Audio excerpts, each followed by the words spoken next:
Graça e paz, igreja. Convido todos aí a estar participando de mais uma lição, cujo título é Como Interpretar a Bíblia, lição esta de número 5. Convido todos a fechar os olhos e fazer comigo esta oração. Pai bondoso, Pai precioso, primeiramente quero te agradecer porque assim o Senhor nos permitiu estarmos juntos para honrar, meu Deus, o teu nome, fazendo estudo da tua palavra para que nós possamos aprender cada vez mais e mais. Eu quero te agradecer por tudo, Deus, porque o Senhor nos trouxe até este momento e nos reuniu, meu Deus, mesmo que virtualmente, para honrar o teu nome como teus servos, aprendendo a tua palavra. Muito obrigado por tudo. Então, assim, irmãos, como eu havia falado, a lição número 5, o título é Como Interpretar a Bíblia, né? O objetivo da lição é refletir sobre a necessidade imperiosa que cada cristão possui de ler e interpretar a Bíblia corretamente e apresentar alguns caminhos para que isso seja feito adequadamente, ok? O nosso texto base, que está grifado aí em Atos, capítulo 17, versículo 11, tradução da NVI, fala o seguinte: os bereanos eram mais nobres do que os tessalonicenses, pois receberam a mensagem com grande interesse, examinando todos os dias as Escrituras, para ver se tudo era assim mesmo. Introdução. No estudo anterior, aprendemos que a Bíblia é um livro confiável. Trata-se da palavra de Deus, que possui autoridade, sendo, portanto, a nossa única regra de fé e prática. O texto sagrado deve ser estudado. As palavras do profeta Isaías precisam ser levadas a sério por todos nós. Buscai no livro do Senhor e lede. Isaías 34, 16. Além de lido, o texto bíblico precisa ser interpretado. Isso é necessário para que outras coisas, por causa das distâncias temporal e cultural existentes entre nós e a Bíblia. Contudo, a interpretação das sagradas letras não pode ser feita de qualquer maneira. É necessário estabelecer critérios para isso. Caso contrário, correremos o risco de atribuir ao texto ideias que lhe são estranhas, mesmo quando isso não é a nossa intenção. Podemos evitar esse problema conforme veremos no estudo, ok? Então, assim, como os irmãos puderam perceber, nós estamos tratando agora de uma grande dificuldade que várias pessoas têm, que é justamente fazer o exercício de interpretar a palavra de Deus. Então, quando nós falamos na questão de interpretação, nós devemos entender que é uma coisa, assim, essa dificuldade é uma coisa que está assim arraigada, que está inserida dentro do contexto da própria cultura no meio brasileiro em geral, não somente no meio cristão, né? E dentro dessa perspectiva, o autor traz essa questão, né, sobre a necessidade da interpretação.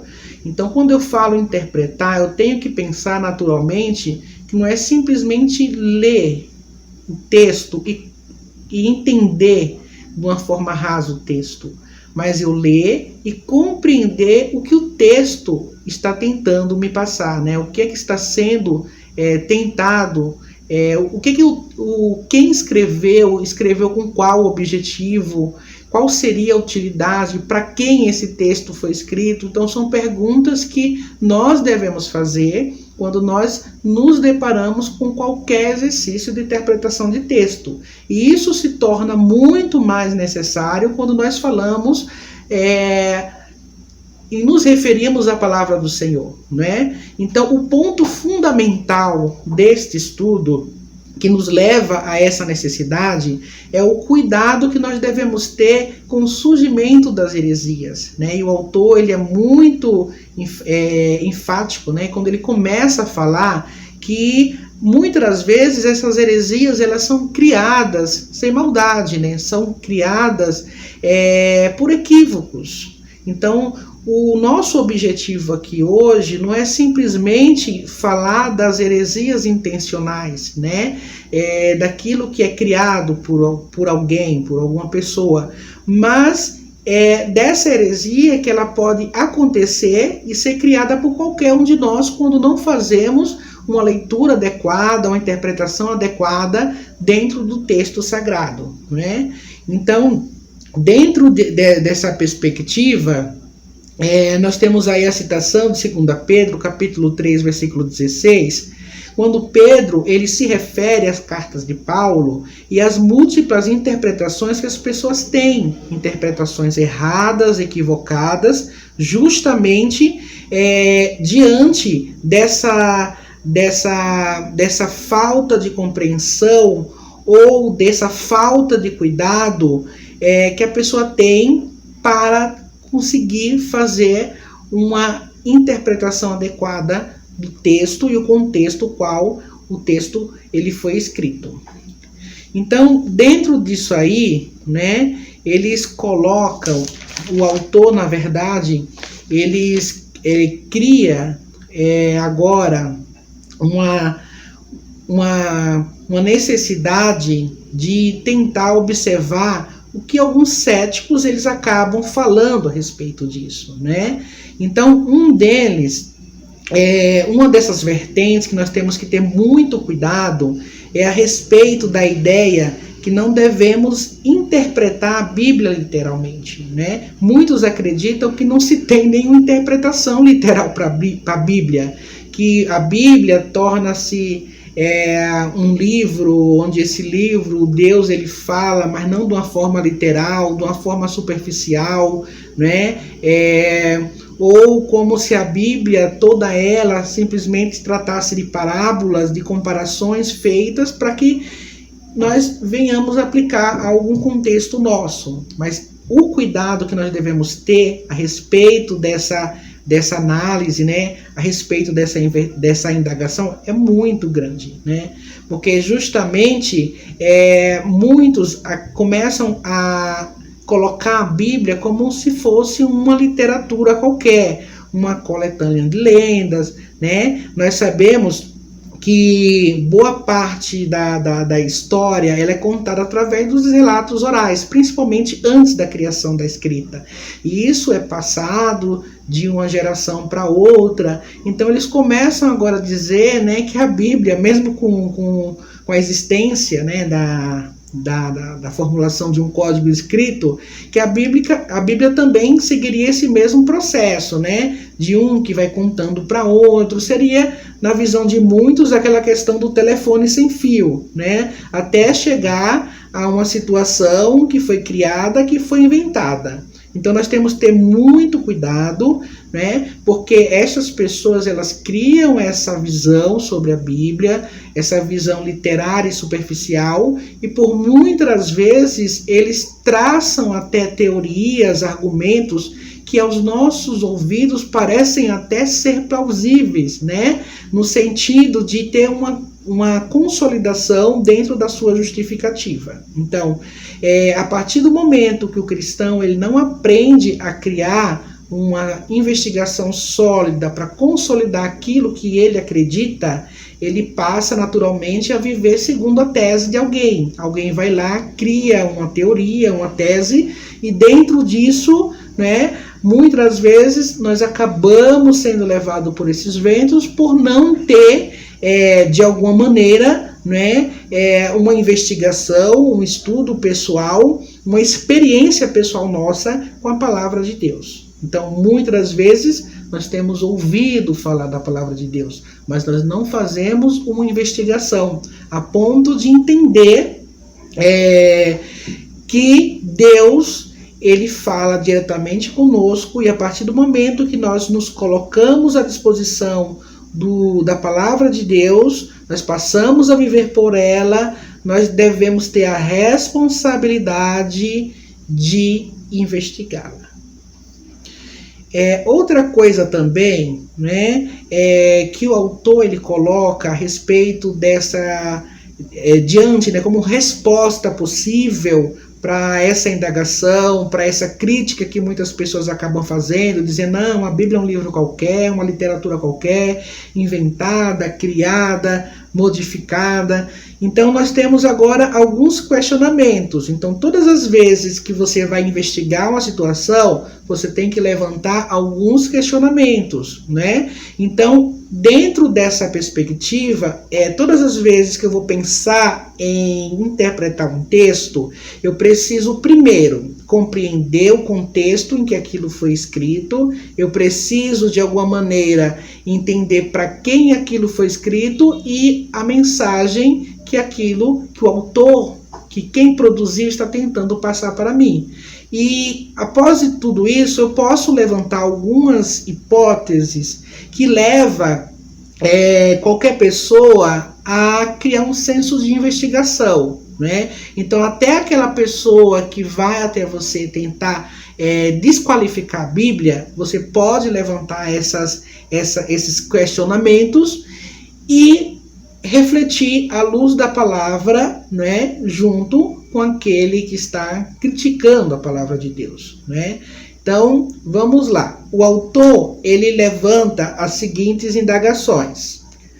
Os evangelhos foram criados cerca de 30 anos após os acontecimentos, o que nos dá uma distância aí basicamente curta para destruir aquela tese que se perdeu por causa do tempo, não é? Então nós percebemos aí que não existe uma distância muito grande, pensando na temporalidade, em relação aos acontecimentos. Isso daí é uma dos questionamentos levantados que pode derrubar essa hipótese aí, né? O que os cristãos ganhariam inventando essas coisas, né? Então, qual seria o objetivo do cristão para inventar tudo aquilo que foi construído acerca do Evangelho, por exemplo, né? Por que inventar sobre a crucificação, se tal ato traria mais desconfiança frente à pessoa de Jesus Cristo?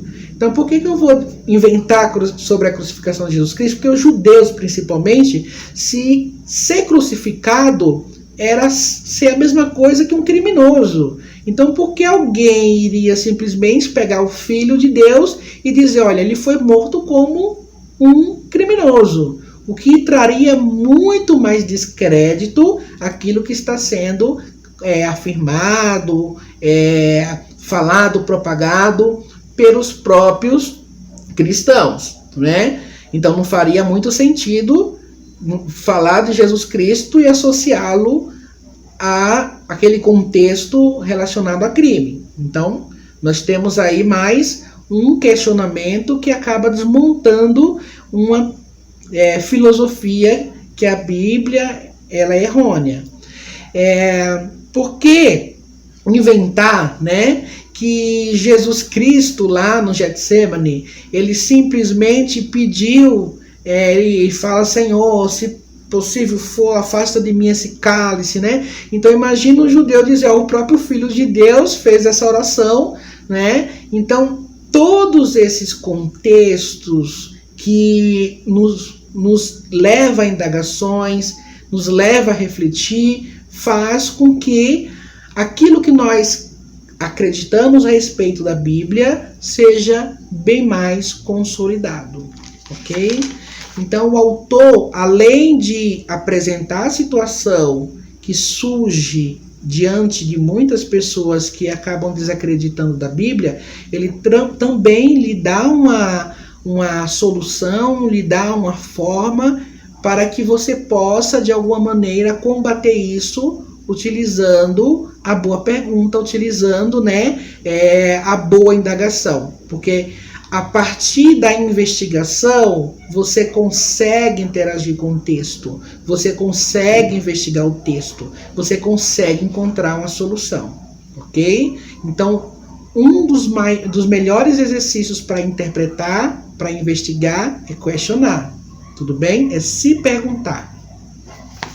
Bom, outra coisa né, que ele fala sobre a questão do que os céticos falam, né, afirmam que a Bíblia não pode ser interpretada por não se confiar em escritos de uma certa perspectiva cultural. Então, nós sabemos que cada povo, cada lugar, cada nação tem uma cultura. E cultura é jeito de ser, forma de pensar, forma de agir de um determinado grupo. E muitos começam a falar, por exemplo, querendo colocar em descrédito, dizendo, olha, a Bíblia servia para determinada cultura, as coisas mudaram, né? Então, a nossa cultura é bem diferente da cultura daquele povo. Aí vem aquela famosa teoria, hoje as coisas mudaram, não precisa mais guardar o sábado, ok? Porque lá as pessoas tinham condições, hoje nós podemos guardar o sábado com ressalvas, né?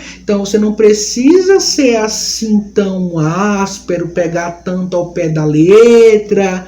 Hoje nós temos um evangelho mais light, a cultura lá possibilitavam ele guardar o sábado ao pé da letra. Hoje não precisa mais não, irmão. Jesus está suave, né? E aí se vem com todas as acomodações, né? Trazendo o contexto cultural e dizendo, olha, agora isso não é mais pecado, porque Deus entende que hoje as coisas estão mais difíceis, né? Hoje é mais difícil guardar o sábado na integralidade. Hoje é mais difícil viver uma vida de santidade. Hoje é mais difícil cumprir a Bíblia ao pé da letra. Então, cria-se aquela tese, né, que algumas coisas serviam somente para aquela cultura, como se lá fosse mais fácil fazer algumas coisas e hoje é mais difícil. Como se Deus tivesse diminuído a pena, né, para determinados pecados, para atender a sua necessidade. Então, muito cuidado, porque esse ensinamento ele é pregado dentro da igreja, não é lá fora não. Ok? Então, quando a gente pensa que essas situações, que existem céticos lá fora, nós estamos esquecendo para os céticos que existem dentro da igreja, e eu não estou falando de outras, estou falando dentro da nossa própria visão. Mas repito, gente, por questão da falta de interpretação, ok? E aí a igreja de Deus é convidada a fazer uma investigação bíblica, não simplesmente ter um conhecimento bíblico a partir de um sermão. É bom ouvir um sermão, ouvir uma palavra, mas eu preciso ter essa experiência com Deus. Eu preciso investigar. Quando eu aprendo a ler a palavra, a interpretar a palavra corretamente, primeiro, eu não vou ser escravo de ninguém, porque a verdade vos libertará. Então eu não vou ter um jugo, não vou carregar um fardo maior do que aquele que Jesus ordenou. Então, muitas das vezes nós sofremos com fardos porque nós temos seguido interpretações de outras pessoas, ok? E às vezes também nós desprezamos algumas ordenanças porque consagrado, eleito, seja lá quem for, acabou me dando uma orientação e aliviando a minha pena. Okay? Então, cristão que é cristão, ele não se consulta com alguém, não é? Ele se consulta com a palavra. Pode até sentar, conversar sobre, mas o veredito final, a palavra final, vem das próprias escrituras, ok?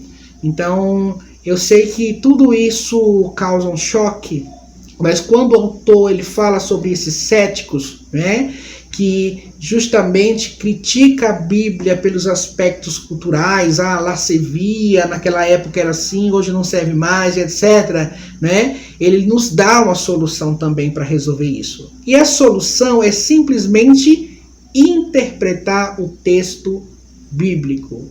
Ai, mas não tem uma forma mais fácil, irmãos, é sentar, ler, investigar. Ah, mas eu não entendo a palavra, não entra nada na minha cabeça. Irmão, se você quiser realmente seguir a palavra de Deus, você pede a interpretação a Deus. E Deus, ele irá te dar a graça de ter discernimento sobre determinados temas, ok?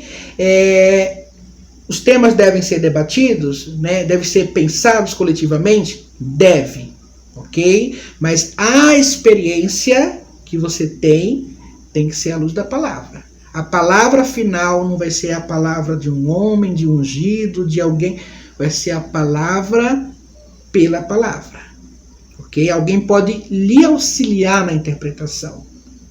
Mas o Espírito Santo de Deus, ele vai arder dentro de você se realmente você tiver afim, se você tiver pronto para seguir a palavra.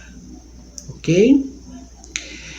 Aí o autor segue nos trazendo aí 3 princípios de interpretação, segundo os autores Will e Walton. Primeiro, os autores, né, em sua obra, ele identifica, pede para você fazer o seguinte. Primeiro, identifique o gênero literário, né? Então, primeiro, eu tenho que entender que tipo de livro eu estou lendo na Bíblia. A Bíblia é uma composição de livros. Existem livros históricos, né? Existem os livros proféticos, existem os livros poéticos, existem parábolas também. Então eu preciso entender o que é que eu estou lendo, né? Qual o gênero literário. Então, que tipo de mensagem, quem inspirado por Deus para escrever aquele livro, né? Aquela parte da Bíblia que nós chamamos de livro, né? Qual o objetivo dele? Naquele momento ele estava fazendo um relato histórico, naquele momento ele estava registrando um cântico, uma poesia, ok? Então, quando eu compreendo o gênero literário daquele livro, isso vai facilitar no meu processo de interpretação, ok? Outra coisa também é identificar o público para quem aquele texto ele foi escrito. E aí os autores eles colocam uma coisa assim bastante interessante, que é justamente, né, ele cita a questão como é tratada a genealogia de Jesus Cristo, né, até chegar perpassando por várias pessoas, né, e chegar na essência que os judeus acabam se apegando bastante, seria a origem aí de Abraão. Então, dentro dessa perspectiva, ele tenta traçar todo esse panorama, ok? Porque ele estava proferindo, falando de Jesus para determinado público. Então, entender justamente para quem a obra foi escrita me auxiliará muito no processo de interpretação, ok? E embora haja todo esse processo de investigação, né, observando esses detalhes, eu tenho que entender que o estudo bíblico ele tem uma aplicação. E essa aplicação ele é uma aplicação que deve ser pessoal. Ok? Então, assim, como assim, Rafael? Eu tenho que entender que a aplicação da palavra de Deus ela é para mim. Apesar dela ser uma palavra para todos, quando eu tomo posse dessa palavra, eu estou lendo para mim. Eu não estou lendo para fulano, ciclano, beltrano. A palavra primeiro vai cortar aqui. Ela vai mudar aqui. Eu não posso querer mudar pessoas se eu não conseguir mudar nem a minha vida. Então, primeira coisa, eu preciso entender que a palavra, ela primeiro vai me transformar. Quando a palavra me transformar, eu terei condições de transformar outras vidas. É muito bonito cantar, pregar, Deus salvar vidas, pessoas erguerem as mãos, aceitarem Jesus, pessoas serem curadas. Nós queremos que Deus faça milagre através da nossa vida. Mas para viver as promessas da palavra, eu tenho que entender que a palavra primeiro tem que restaurar a minha vida. Ok? Então esse é o entendimento. Então quando eu estudo para mim inicialmente. Ok? Primeiro a palavra modifica a mim. Ponto crucial, irmãos. Já estamos aí encaminhando para o final. Primeiro, a palavra de Deus, ela requer submissão. Não existe alteração, não existe adequação, cumpra-se. Quando nós falamos sobre lei, e principalmente a lei divina, eu tenho que pensar no cumpra-se. Não existe brechas, não existe negociações, o que existe é submissão. A palavra perdeu a validade? Não perde. A palavra de Deus, ela não perde a validade. Eu sei que existem novos conceitos, novas pregações, pessoas criam denominações pensando em atrair o interesse da multidão, pensando em atrair o interesse das pessoas, mas eu digo com toda a clareza que a palavra ela não muda. A palavra ela não vai se adequar à sua vontade. Você que deve se ajustar à palavra de Deus. Amém? Então assim, irmãos, vamos levar em consideração, como disse o autor da lição, a superioridade do texto divino. É esse texto divino, é a superioridade dele que vai ditar quais serão quais devem ser os meus próximos passos.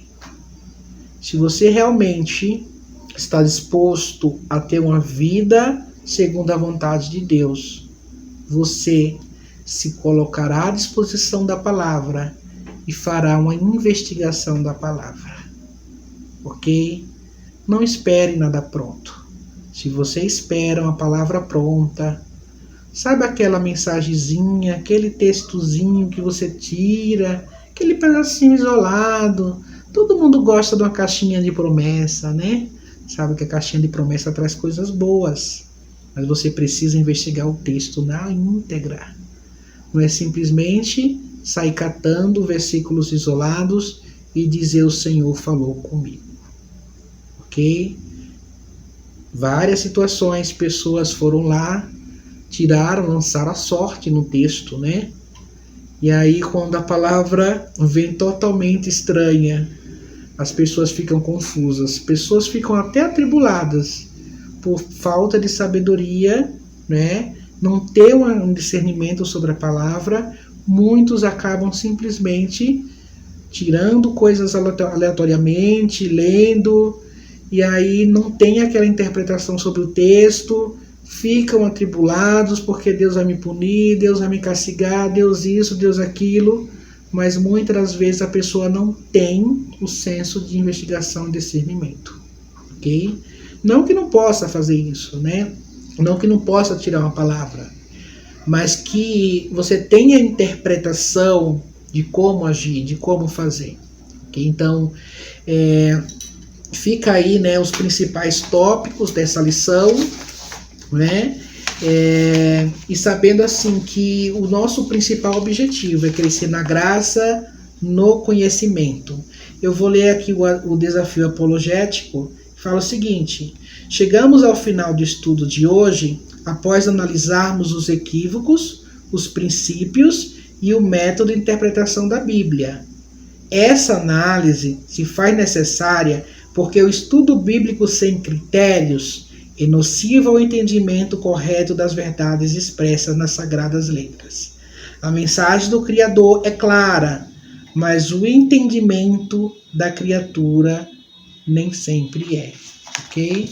Então, como desafio, né, o autor está aí propondo que vocês utilizem, né, que nós possamos aí utilizar observando, né, analisando esses equívocos, utilizar os princípios e o método da interpretação bíblica, né? E aí também ele dá uma sugestão que seja feito também assim algum curso, né, no sentido de ampliar a visão, não dizendo você vai encontrar uma resposta pronta, mas que através dessa investigação, né, através dessa discussão, digamos assim, à luz da visão de uma outra pessoa, nos ajuda a enxergar pontos que talvez solitariamente não teríamos condições de enxergar.